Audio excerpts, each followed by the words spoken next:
भी कहते हैं कि मंदिर होना ही नहीं चाहिए घर में। तो सबसे पहले यहाँ से स्टार्ट करते हैं कि आप बताइए मंदिर होना चाहिए घर में या नहीं। देखिए, मंदिर होना चाहिए बट उसके कुछ नियम होने चाहिए। जब आप मंदिर घर में रखें, स्थापित करें, तो उसके नियम होने चाहिए।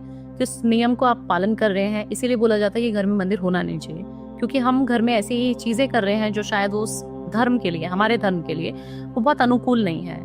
बहुत ज्यादा वो बैड इफेक्ट्स भी हमें दे सकती है अगर हम जैसे कि हम घर में कभी भी गाली गलौज कर रहे हैं, लड़ाई कर रहे हैं, घर की वाइब्रेशन को नेगेटिव कर रहे हैं। तो आप सोचिए, कोई अगर बड़ा बुजुर्ग आपके सामने बैठा है और कोई डीटी आपके सामने बैठी है और आप उनके सामने लड़ रहे हैं, तो उनको कैसा फील होगा।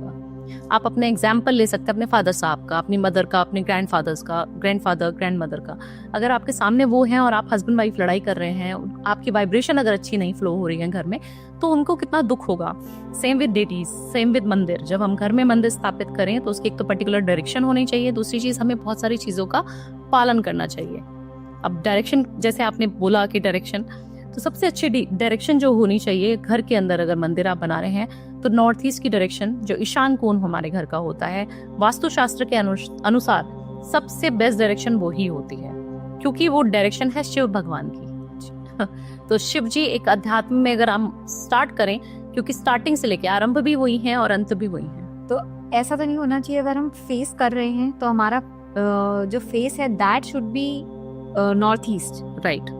अच्छा, उस वे में हमको प्लेस करना चाहिए। प्लस अभी जैसे आपने बात करी है नॉर्थ ईस्ट की, अब जिसके घर में नॉर्थ ईस्ट में नहीं है मंदिर, तो और कोई फेवरेबल जगह, या तो आप ये बता दो कि कहाँ नहीं होना चाहिए। देखिए, नॉर्थ ईस्ट में अगर है जगह तो ठीक है, सबसे बेस्ट तो वही है। अगर नहीं है उसके अलावा तो ईस्ट भी अच्छा होता है। अच्छा, ईस्ट की डायरेक्शन में भी अगर आप मंदिर को रखेंगे, क्योंकि सूर्यदेव वहीं से जो है निकलते हैं, इंद्र की डायरेक्शन है।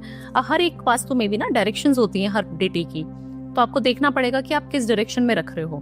आप साउथ की डायरेक्शन में मंदिर रख दो, जो यम की डायरेक्शन है, जो मृत्यु की डायरेक्शन है हमारी, उस डायरेक्शन में अगर आप मंदिर रख के पूजा करने लग जाएंगे तो आपको फल ही नहीं मिलेगा ना, नेगेटिव इफेक्ट्स आने शुरू हो जाएंगे। सिर्फ साउथ की डायरेक्शन में नहीं रखना है, मोटा मोटी लेमैन लैंग्वेज पे।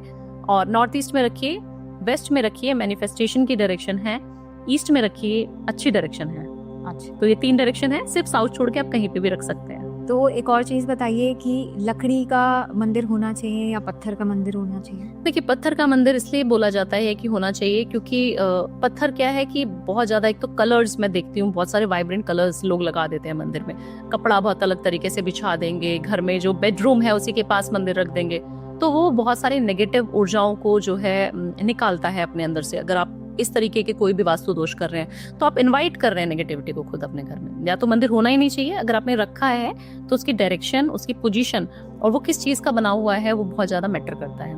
तो आप पत्थर का रखिए, बेस्ट है, पत्थर का रखना चाहिए मंदिर। अगर आप लकड़ी का भी रख रहे हैं तो दैट इज ऑल्सो ओके, ऐसा कुछ नहीं है कि उसमें कोई दोष आ जाएगा। बट अगर आप उसकी प्लेसमेंट ठीक से कर रहे हैं, उसकी सफाई आप पर्टिकुलर टाइम पे कर रहे हैं। मैं ऐसे ऐसे घरों में जाती हूँ वास्तु करने के लिए कि जहाँ शायद सिर्फ दिवाली पर मंदिर की सफाई हो। अच्छा, कैन यू बिलीव, एक हफ्ते में, 2 दिन में, 3 दिन में, 5 दिन में, तो आपको फूल, जो सूखे हुए फूल होते हैं वो तो हटाने चाहिए आपको, कपड़ा तो चेंज करना चाहिए, सफाई उनको नहला नहीं सकते आप, तो वॉश आउट कर सकते हैं या थोड़ा कपड़े से आप क्लीन कर सकते हैं मंदिर को, या करवा भी सकते हैं। बट इतने बड़े बड़े घरों में मैं जाती हूँ बट मंदिर का हाल बहुत बुरा है। अपने रूम्स उन्होंने बिल्कुल अच्छे से डेकोरेटिव वे में फॉर्म किए हुए हैं, हर चीज इंटीरियर बहुत अच्छा करा रखा है, कलर कॉम्बिनेशन बहुत अच्छे हैं, बहुत अच्छी लग्जूरियस लाइट्स लगा रखी हैं, सब चीजें अच्छी हैं। बट जब बात आती है भगवान की, तब उनको दिक्कत होती है शायद। फिर उनकी पर्सनल लाइफ खराब होती है, उनके फाइनेंशियल लॉसेस होने शुरू हो जाते हैं, फिर उनको भगवान की याद आती है। ऐसा नहीं होना चाहिए। वो कहते हैं ना, अगर सफाई नहीं है तो जिस घर में सफाई है वहाँ लक्ष्मी जी का वास है। बिल्कुल, चाहे आपने मंदिर भी नहीं रखा है। देखिए, मेरे साथ काफी धर्मों के लोग जुड़े हुए हैं, तो मैं सिर्फ हिंदू सनातन धर्म में ही नहीं कि मैं उनको ही बोलती हूँ कि मेरे वही फॉलोअर्स हैं या मेरे से वही कंसल्टेशन लेते हैं। मेरे से मल्टीपल धर्म के लोग जुड़े हुए हैं, तो आप हर एक को पूजा तो नहीं बता सकते ऑब्वियसली, क्योंकि इनका धर्म अलग है। उनकी पूजा करने का, वाइब्रेशन फ्लो कराने का या भगवान से कनेक्ट करने का, यूनिवर्स से कनेक्ट करने का जो तरीका है वो अलग है, सिर्फ माध्यम अलग हो सकता है, भगवान सबका एक ही है ना। वो तो है। तो ऐसा जरूरी नहीं कि घर में मंदिर रखा हुआ है तो आपको एनर्जी फील होगी। आप पहाड़ों पे जाते हैं, आपको बहुत बढ़िया मजा आता है ना। बिल्कुल। आप कभी नदी के पास बैठते हैं, समुद्र के पास आप बैठ जाती हैं, तो आपको वाइब्रेशन अच्छी फील होती है। वहाँ कोई भगवान या मंदिर थोड़े ना है, क्यों ऐसा फील होता है? नेचर है। नेचर है, और हमेशा भगवान का जो वास है ना वो हर जगह है, कण कण में, हर एक इंसान में, मनुष्य में, सब में विराजमान भगवान। तो ये जरूरी नहीं है कि आप मंदिर में घंटी बजा बजा के पूजा करें घंटों तक, और अगर भिखारी आपके घर के बाहर बैठा है या कोई भूखा आपके आसपास आ जाता है, आप उसको खाना ना दें। मंदिरों में आप बहुत लाखों करोड़ रुपए का दान कर रहे हैं। करेक्ट। मेरे इतने सारे क्लाइंट्स हैं मैडम, अगर मैं आपको बताऊं कि मैं उनको अगर बोलती हूँ कि 10 रुपए का सिर्फ चिप्स का पैकेट या नमकीन या सिर्फ चाय 10 रुपए की आप किसी को पिला दें, आपका शनि अच्छा हो जाएगा, तो वो बोलते हैं मैडम सिर्फ ये काम नहीं कर सकते, आप और कोई काम बता दीजिए भावना जी, वो कर देंगे। आज आप मुझे बोलोगी सोने की कड़ी पहन लो तो मैं पहन लूंगा। एक अरबपति इंसान, एक जो बहुत अच्छा होटल इंडस्ट्री का मालिक है, वो मुझसे ये बात बोलता है।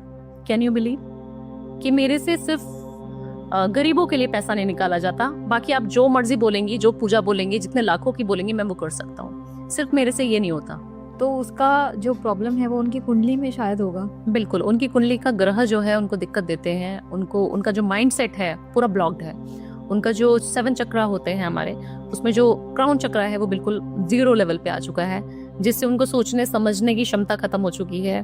उनका बुद्ध जो है वो 12वें घर का बुद्ध है तो जब हम कुंडली पढ़ते हैं तो हमें समझ आता है कि अच्छा ये इंसान ऐसा क्यों बोल रहा है। तो भावना जी, ये तो अभी हमने बात करी साफ सफाई की, हमें मंदिर को साफ रखना चाहिए अपना। तो कई लोग ये भी बोलते हैं कि हमें लाल कपड़ा यूज नहीं करना चाहिए मंदिर में। So which is like the good colour, that favourable colour और advisable colour that you should use in mandirs. देखिए क्यों कहा जाता है लाल कपड़ा नहीं रखना चाहिए, क्योंकि लाल क्या है, फायर एलिमेंट है। नॉर्थ ईस्ट क्या है, पानी है। अगर आप पानी वाली जगह पर, जिस जगह पे वाटर है, एलिमेंट वाटर इसलिए बोला जाता है ताकि वहाँ पे पीस मिले हमें। जब हम पूजा करें तो हम ध्यान में बैठ सके उस डायरेक्शन में, और सूर्यदेव का सबसे पहली किरण भी नॉर्थ ईस्ट से ही निकलती है, राइट। तो जब हम वहाँ पर बैठ रहे हैं जहाँ पे इतनी कॉस्मिक एनर्जीज इतनी हाई है, वहाँ की वाइब्रेशन इतनी हाई है, और आपने वहाँ पे लाल कपड़ा लगा दी तो वो ब्लॉक कर देगी सारी एनर्जीज। पीला कपड़ा लगाएं, सौम्य कलर लगाएं। अच्छा, पीला कपड़ा हमेशा पूजा की अलमारी में लगाएं। आप कभी भी कहीं पे भी पूजा घर बनाएं, सिर्फ पीला कपड़ा लगाएं, वो बैलेंस करेगा आपके सारे प्लैनेट्स को, पोजीशन को, आपकी वाइब्रेशन के फ्लो को, कनेक्टिविटी बनाता है पीला। कोई भी डायरेक्शन में हो मंदिर, कोई भी डायरेक्शन में पीला ही लगाना है। व्हाइट लगा सकते हो, बट व्हाइट हमारे जैसे सनातन धर्म में इतना अच्छा नहीं माना जाता, पूजा में व्हाइट पहनते भी नहीं काफी सारे लोग, तो उसको अवॉइड करने के हिसाब से ही पीला जो है अध्यात्म का कलर है। आप देखते हैं जितने भी साधु संत होते हैं ज्यादातर पीला कपड़ा, भगवा रंग पहनते हैं या पीला कलर पहनते हैं। तो पीला कपड़ा सबको सूट करता है। सारे घरों में मैं पीला लगवा देती हूँ जब जाती हूँ वास्तु करने। तो लाल कपड़ा अवॉइड करना चाहिए, बिल्कुल सही सुना है आपने। अच्छा, तो एक और जन आए थे हमारे पॉडकास्ट में, तो उन्होंने बताया कि हमको मंदिर में मूर्ति नहीं रखनी चाहिए, तस्वीर रखनी चाहिए, क्योंकि मूर्ति अगर आप स्थापित कर रहे हैं तो आपको वो सारी चीजें करनी पड़ेंगी जो आप मंदिर में किसी प्राण प्रतिष्ठा या जैसे भी उनकी पूजा होती है उसी प्रकार आपको घर में भी करना चाहिए। तो इट्स बेटर कि आप तस्वीरें रखो। तो क्या ये सही है? देखिए हर इंसान अपने एक्सपीरियंसेस शेयर करते हैं। जो भी आपके पॉडकास्ट में आए थे उन्होंने बिल्कुल ठीक बोला कि प्राण प्रतिष्ठा करानी पड़ती है, या फिर जो भी आप डेटी जिनकी भी आप पूजा करना चाहते हैं उनकी मूर्ति अगर आप वहाँ स्थापित करते हैं तो उसमें एनर्जीज होती हैं, जान होती है उसके अंदर। जैसे जैसे आप पूजा करते रहोगे आपकी जो मूर्ति है उनकी वाइब्रेशन, उनकी जो एनर्जीज हैं वो आपको फील होनी शुरू हो जाएगी, साक्षात वो आपसे बात करना शुरू कर देंगे। तो ऐसा क्यों बोला जाता है? क्योंकि अगर आप बड़ी मूर्ति रखेंगे ना, एज पर वास्तु, या आपने काफी सारे लोगों से भी सुना है, सभी को पता है ये चीज कि जितना भी बड़ा हम प्रतिमा मूर्ति ले आएंगे उतनी ही हमें प्राण प्रतिष्ठा करानी पड़ेगी। तो क्या कोशिश करें, छोटी छोटी मूर्तियां लाएं, रख सकते हैं। अच्छा, हाँ जरूरी नहीं, क्योंकि अच्छा नहीं लगता ना ऐसे फ्रेम वाले आप छोटे ला रहे हो तस्वीरें, तो छोटी छोटी मूर्तियां लाएं और मेटल की लाएं। जी, आप मेटल यूज करें, ज्यादा जो सेरेमिक और ये सारे सेरेमिक वगैरह जो यूज करते हैं मार्बल की, वो सब यूज नहीं करनी। छोटी मूर्ति, और वो भी अगर अष्ट धातु की हो तो बेस्ट है, नहीं तो पीतल की मूर्तियां भी चलेंगी, बट बहुत छोटी होनी चाहिए। और आप जब उन मूर्तियों को वॉश करें तो नियम से करें, जब उनकी सफाई करें तो बहुत नियम से करें। पंचामृत से अभिषेक भी करा सकते हैं आप मूर्तियों का। और बहुत सारी डेटीज को साथ में नहीं रखना, मतलब